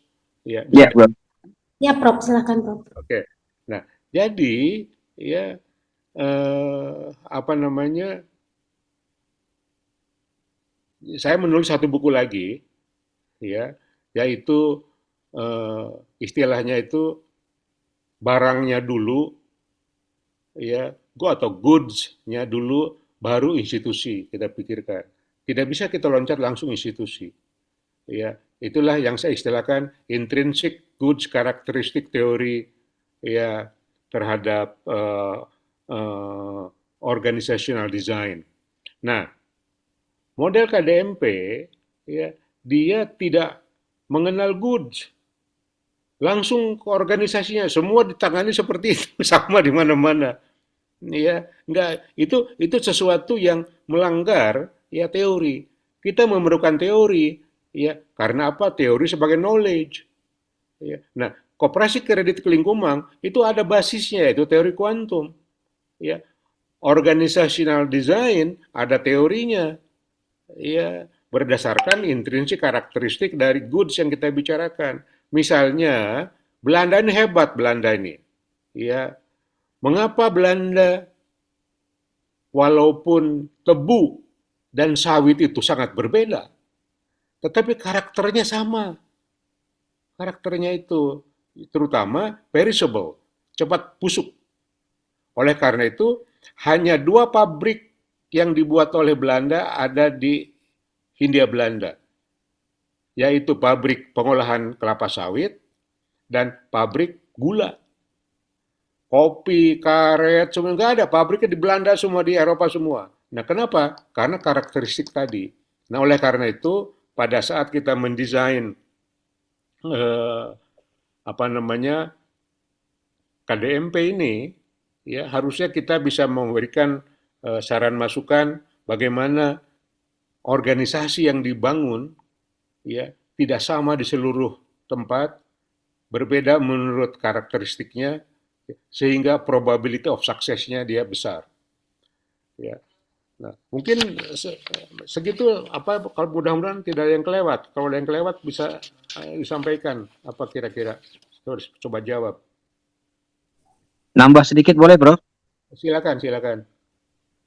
Ya, dari pemaparan Prof tadi itu kan kalau saya memahami, jadi konsep dari operasi kuantum yang turunannya menjadi theta tadi itu merupakan sebagai kerangka transformasi. Namun dalam prakteknya keberhasilan koperasi itu nanti akan diukur dari kinerja yang nyata. Bagaimana konsep ini dapat diterjemahkan menjadi peningkatan indikator yang terukur seperti pertumbuhan usaha, SHU, atau jumlah anggota aktif. Nah, dengan demikian kita akan dapat melihat hubungan antara konsep theta dengan dampak nyata bagi koperasi. Karena kami ini kan rata-rata kebanyakan nanti akan terjunnya kan di praktisi nih, Bro. Jadi, seperti apa itu implementasinya gitu loh, Bro. Oke. Nah, Terima kasih. Nah, mengenai SHU, ya, jumlah anggota, itu sederhana itu. Ya, itu sudah kita ukur sekarang. Ya, udah biasa. Tetapi yang tidak biasa adalah mengukur yang selama ini jarang diukur. Kebersamaan, kekeluargaan, loyalitas, integritas, itu jarang diukur. Bahkan tidak ada teori yang mengukur itu. Nah, kemudian yang 13 parameter itu, ya, reputasi, kemudian narasi, keberlanjutan, kemudian lain-lain itu nggak ada diukur. Nah, kita menyediakan ukuran-ukuran yang lebih lengkap dibanding koperasi konvensional, yaitu kita bisa bikin indeks kesehatan koperasi berdasarkan 13 parameter plus parameter yang biasa diukur. Ya. Nah, mohon maaf kalau saya coba misalnya KKB saya ukur, ya itu Rubuh pohonnya, Prof. Hah? Rubuh pohonnya. Roboh. Iya, iya, iya, roboh tuh pohonnya itu. Rubuh pohonnya. Ya itu yang mau saya implementasikan seperti apa 13 indikator. Berarti kan tadi kan sifatnya apakah pengukuran ini bersifat nanti jadi kuantitatif atau berupa wawancara atau seperti apa gitu loh, Bro.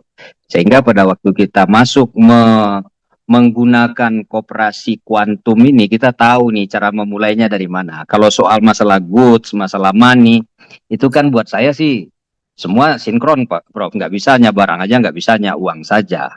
Nah, cuma kita mau masuk ke dalam teori yang Prof sampaikan ini, yaitu saya bilang kita ini kan akan sebagian besar adalah praktisi di lapangan. Memulainya dari mana? Apakah dengan wawancara atau seperti apa gitu, sehingga kuantumnya itu kelihatan bahwa ada lonjakan terhadap dampak positif terhadap koperasi. Nah itu, Bro. Ya, kalau koperasi itu sudah berdiri, ya, kayak KKB misalnya, ya, saya minta aja laporan keuangannya. Itu untuk patah ada hanya satu. Nah, kita bisa ukur masing-masing parameternya, terutama kita bikin indeks kesehatan koperasi.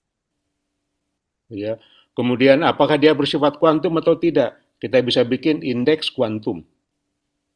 Ya, ada. Ya, nah ini kita memerlukan proses persiapan di sini, yaitu melanjutkan textbook ini ke dalam konteks modul-modul pelatihan, modul-modul pengujian, ya. Masih ada waktu, masih memerlukan waktu, tetapi tidak lama karena body of thought-nya sudah ada. Ya. Nah, jadi ya dengan metode sekarang pengukuran, ya, ke 13 parameter, 5 pilar dan 6 nilai dasar, ya, kita bisa mengetahui, mendiagnosa elemen mana ini yang perlu kita perbaiki. Yang paling berat misalnya, kalau lambdanya itu nggak ada. Lambda itu nilai dasar. Nggak ada misalnya. Nah, kita harus menumbuhkan nilai ini. Ya. Tapi kalau misalnya masalahnya itu hanya masalah yang sifatnya jangka pendek, ya, misalnya seperti katakanlah daunnya pada rontok, ya, ya, itu dengan cepat ketika kurang air kali ketika siram aja, ya, nah, kurang lebih demikian. Oke. Terakhir, Prof. Ya, silakan.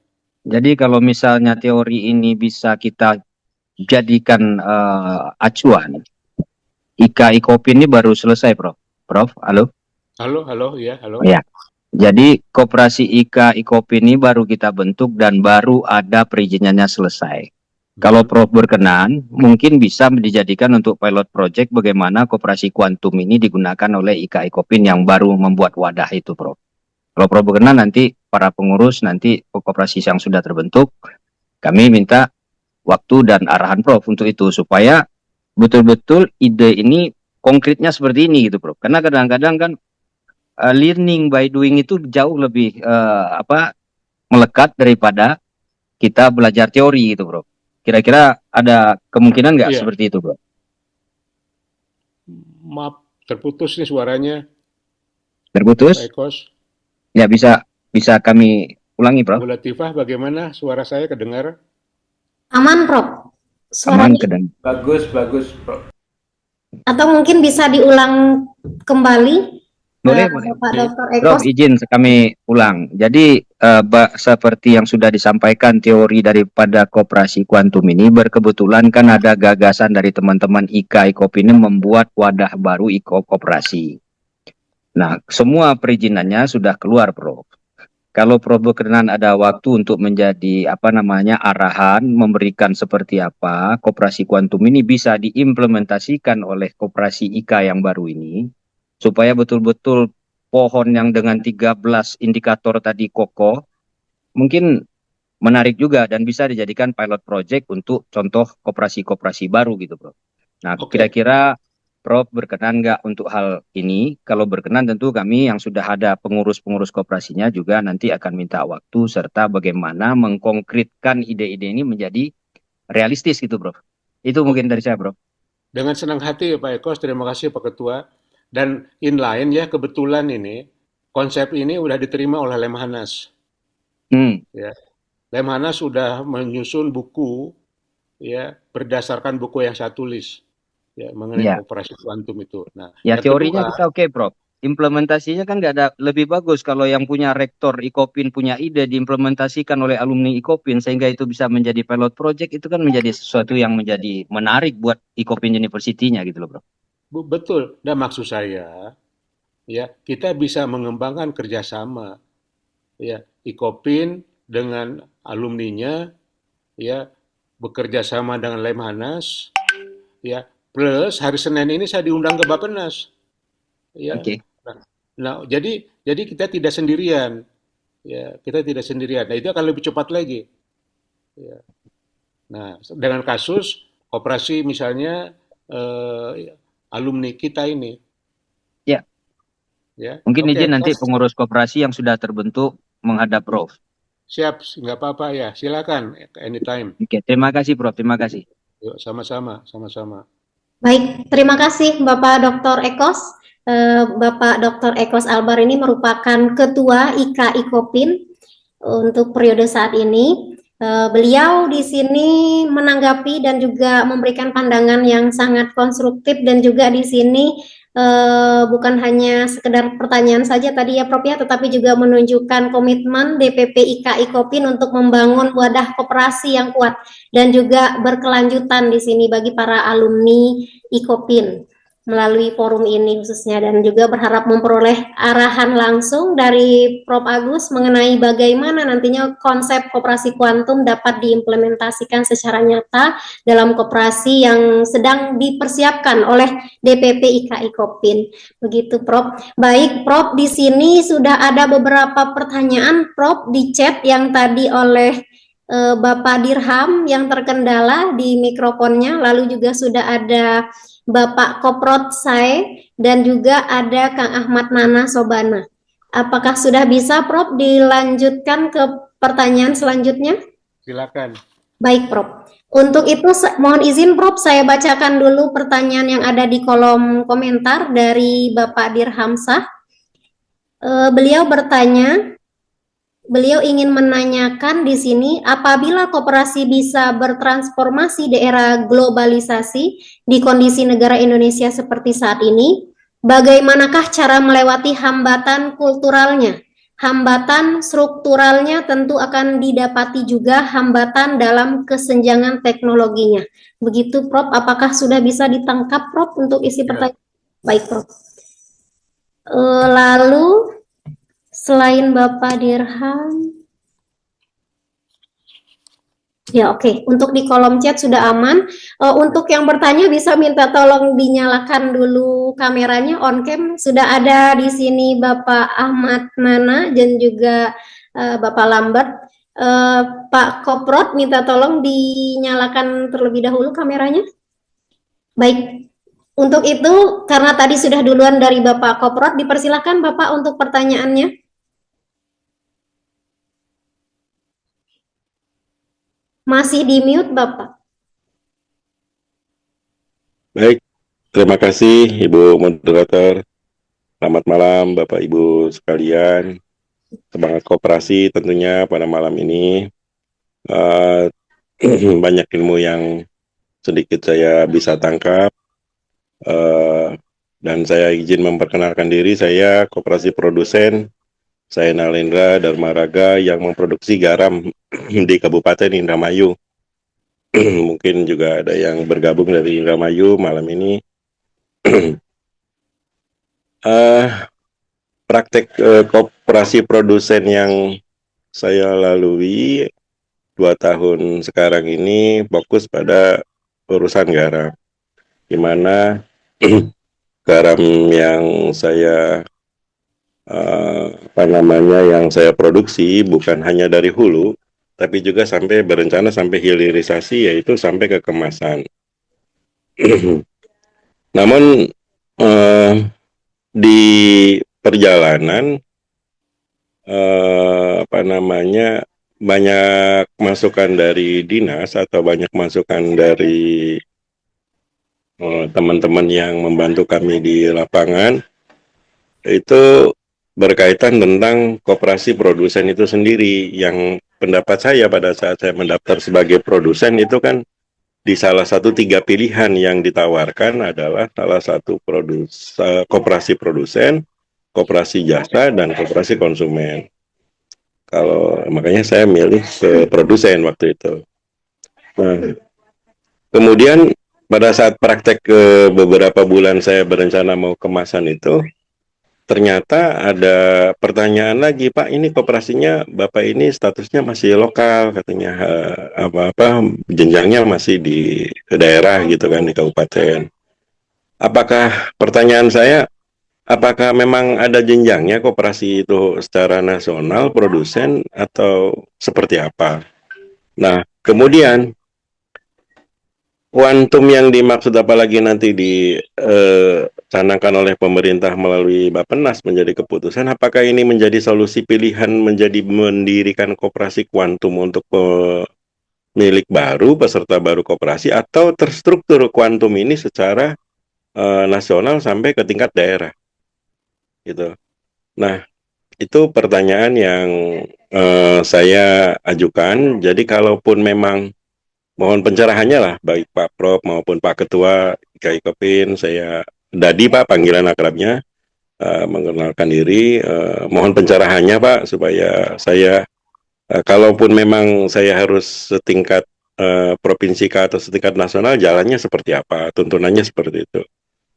Kemudian tadi yang terakhir, kalau kuantum itu apakah jadi pilihan solusi pendirian baru koperasinya, atau kuantum itu terstruktur gitu dari nasional sampai seperti KDMP atau seperti apa? Itu pertanyaan saya. Terima kasih, selamat malam. Assalamualaikum warahmatullahi wabarakatuh. Waalaikumsalam. Waalaikumsalam warahmatullahi wabarakatuh. Baik, kita tampung terlebih dahulu pertanyaan dari Bapak Nalendra.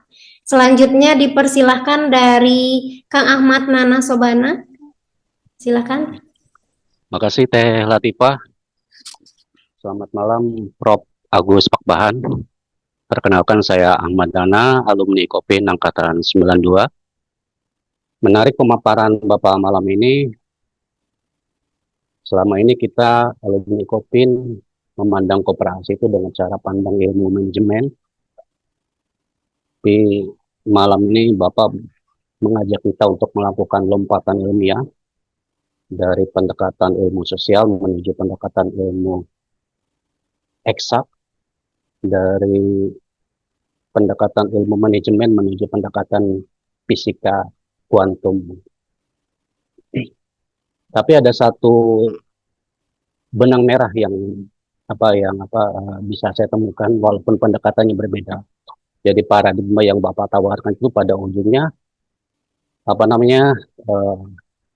menuju satu paradigma bahwa koperasi itu harus dimulai dari paradigma sosial, bukan paradigma uang.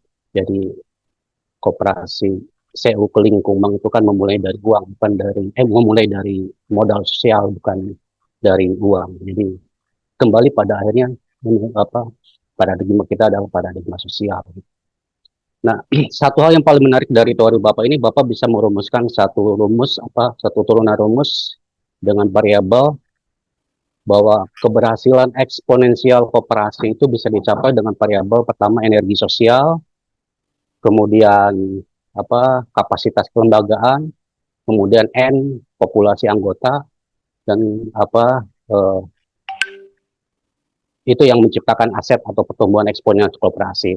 Nah, dari teori ini saya melihat ada satu sisi yang mungkin luput dari perhatian Bapak, Pak. Karena saya juga sedikit banyak membaca koperasi kredit keliling Kumang ini. Kalau saya lebih melihat pada sisi faktor leadership-nya, Pak. Terutama leadership-nya Pak Munaldus sebagai pendiri CU Keliling Kumang. Nah, pertanyaan saya, kenapa faktor leadership ini tidak masuk dalam variabel untuk menentukan keberhasilan eksponensial satu koperasi? Karena saya melihat bahwa sosok Pak Munaldus ini sosok yang sangat jenius. Dia memahami teori retention sebagai basic ilmu koperasi kredit. Kemudian juga dia paham bagaimana melakukan rekayasa sosial dan sebagainya, karena saya juga banyak membaca tulisan-tulisannya. Nah, ini yang saya perhatikan, kenapa teori Bapak ini luput untuk menjelaskan faktor kepemimpinan Pak Munaldus. Itu yang pertama. Yang kedua, ini kan studi kasus CU Keliling Kumang itu kan hanya satu kasus, Pak. Yang jadi pertanyaan saya, satu kasus ini bisa nggak sih digeneralisir gitu, menjadi satu teori baru. Kemudian yang tiga, untuk masalah implementasi, dari tadi banyak pertanyaan masalah implementasi. Mungkin tadi Bapak kan ada penjelasan mengenai peta jalan 4 fase CU Keliling Kumang. Nah, mungkin 4 jalan atau peta jalan menuju koperasi kuantum atau peta jalan menuju CU Keliling Kumang itu perlu ada penjelasan yang lebih detail ke depan seperti itu, supaya nanti bisa jadi kompas ilmiah, bisa jadi panduan bagi kita dalam mendirikan dan mengembangkan satu koperasi. Itu Pak poin-poin pertanyaan saya. Terima kasih. Mohon tanggapannya. Ya, baik. Terima kasih Kang Ahmad Nana. Selanjutnya sudah ada Kang Lambert Johan. Dipersilahkan Kang Lambert untuk pertanyaannya. Assalamualaikum warahmatullahi wabarakatuh. Waalaikumsalam warahmatullahi wabarakatuh. Saya Johan dipanggil, dan saya alumni Ilkopin Angkatan 91. Beberapa kesempatan saya telah mengikuti pemikiran koperasi kuantum Bapak Profesor, yang terhormat Ketua Umum, Ekos, Kang Engkos, dan semua teman-teman yang bersama dalam organisasi IKA. Saya pikir ada pertanyaannya begini Pak Prof. Saya ikuti dalam pemikiran Bapak dan pengukurannya. Saya melihat bahwa kalau Bapak melihat dengan beberapa metode fisika kuantum, di mana di situ dengan cara penyampaian alfa, beta, segala, dan di situ saya melihat ada pengukuran yang bagaimana kaitannya dengan SDM dan soft skill, tapi sebenarnya mirip tadi dengan pertanyaan sebelumnya soal leadership. Jadi dari sisi SDM-nya bagaimana? Lalu kedua, ada karakter berbeda dari koperasi kredit Indonesia, di mana mereka itu tumbuh dan berkembang pada budaya, kultur, dan ada religius yang berbeda. Apakah itu tidak berpengaruh besar untuk perkembangannya sampai ke sini? Makanya mereka hidup berkembang besar khususnya di kalangan religius tertentu. Mohon maaf Pak Profesor, itu pertanyaan mungkin agak sensitif. Dan yang ketiga, pertanyaan tentang tawaran. Maaf, bukan pertanyaan. Tawaran dari Bapak Menteri, Pak Koperasi Pak Ferry, dalam konteks menyampaikan gagasan hybrid. Ada top down dan bottom up, itu menjadi suatu kombinasi. Apakah memungkinkan menurut Profesor? Demikian 3 pertanyaan saya. Terima kasih. Wassalamualaikum warahmatullahi wabarakatuh. Waalaikumsalam warahmatullahi wabarakatuh. Prof, sepertinya banyak yang antusias ya Prof ya. Ini apakah mau dibuka kembali Prof, satu penanya terakhir, ada Kang Karyanto? Boleh, satu terakhir ya. Baik Prof, ya, karena terlalu banyak ini pesertanya, alhamdulillah merespon dengan sangat ini Prof, karena materinya sangat bagus sekali Prof, dan juga menarik, menjadi pemahaman baru, ilmu baru gitu Prof untuk kami para peserta. Baik, Kang Karyanto dipersilahkan untuk pertanyaan terakhir. Oke, terima kasih Bu Dr. Latifah. Assalamualaikum warahmatullahi wabarakatuh. Waalaikumsalam. Pak Rektor, Pak Agus Papahan, dan semua teman-teman alumni juga. Saya alumni angkatan 98 Pak produksi. Kebetulan saya setelah lulus dari Kopin itu berkecimpung di koperasi karyawan Pak banyak. Jadi beberapa koperasi karyawan lah, baik yang sudah besar rata-rata di perusahaan-perusahaan swasta. Nah, melihat saya kan praktisi Pak, jadi kalau melihat dari pemaparan Bapak mengenai koperasi kuantum itu kan lompatan Pak. Jadi kendala kita bukan wilayah ya, artinya koperasi itu tidak kurang berkembang, itu salah satu mengenai SDM tadi disebutkan. Gitu. SDM-nya kita masih di level ibaratnya adalah eh, bisa dikatakan level 2 atau level 3 dengan kalau kita lakukan lompatan kuantum tadi baik dengan digitalisasi itu ternyata dari pengalaman saya itu agak berat. Kita beberapa kali di koperasi itu sudah melakukan digitalisasi, Pak. Tetapi pada saat implementasi itu ternyata si karyawan koperasi itu tidak bisa mengikuti. Nah, itu juga menjadi kendala kalau kita bicara mengenai kuantum lompatan-lompatan. Itu saya di koperasi karyawan, Pak. Terus kemudian kita juga melihat betul memang figur leadership itu, terutama di tingkat pengurus itu ternyata berpengaruh kepada pertumbuhan koperasi. Itu karena saya juga melihat bahwa di beberapa baik di Kopkar ya terutama misalnya kayak Indosemen dan sebagainya itu juga besar karena memang ada peran dari ketua. Nah, begitu ketua diganti dengan suatu pemikiran berbeda, itu biasanya akan terjadi penurunan.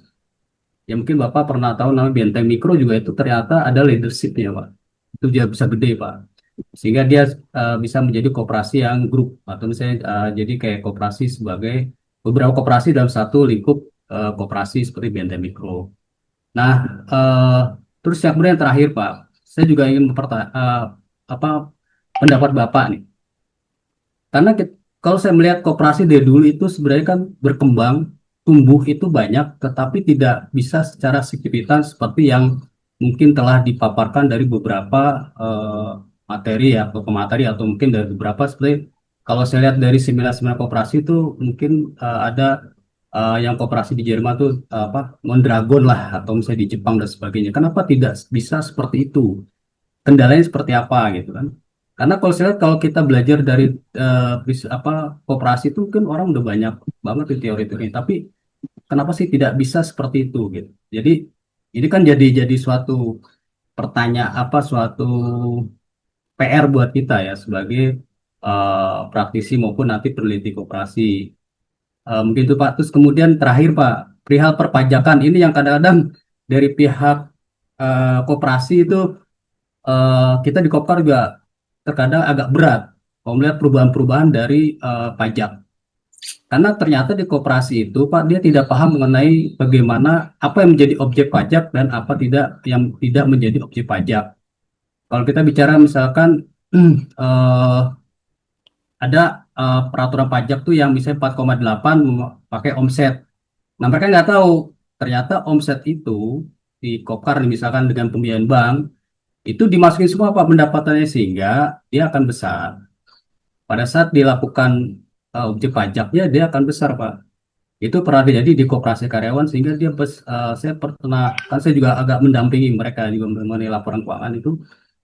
Jadi mereka membayar sesuatu itu sebenarnya bukan pendapatan real atau real ya, artinya pendapatan yang diterima karena itu ada masuk dari mungkin pendapatan dari angsuran anggota, tetapi dia tidak dikurangi dengan beban biaya bunga dan pokoknya bank gitu. Jadi mereka tahunya saya harus bayar sekian, misalnya 16 juta per bulan, padahal dia tidak seperti itu. Sehingga itu kan menjadi beban koperasi yang soalnya kayak pajaknya gede amat gitu ya bahasanya Pak. Itu nah ini juga jadi PR kita gitu. Jadi PR di itu jadi perihal perpajakan juga kayaknya belum mendukung terhadap koperasi di Indonesia dan koperasi juga eh, kan pengurus juga nggak ngerti juga mengenai apa pajak dan sebagainya itu juga jadi problem apa di koperasi. Nah mungkin saya eh, dari hal yang tadi saya pertanyakan itu ada apa misalnya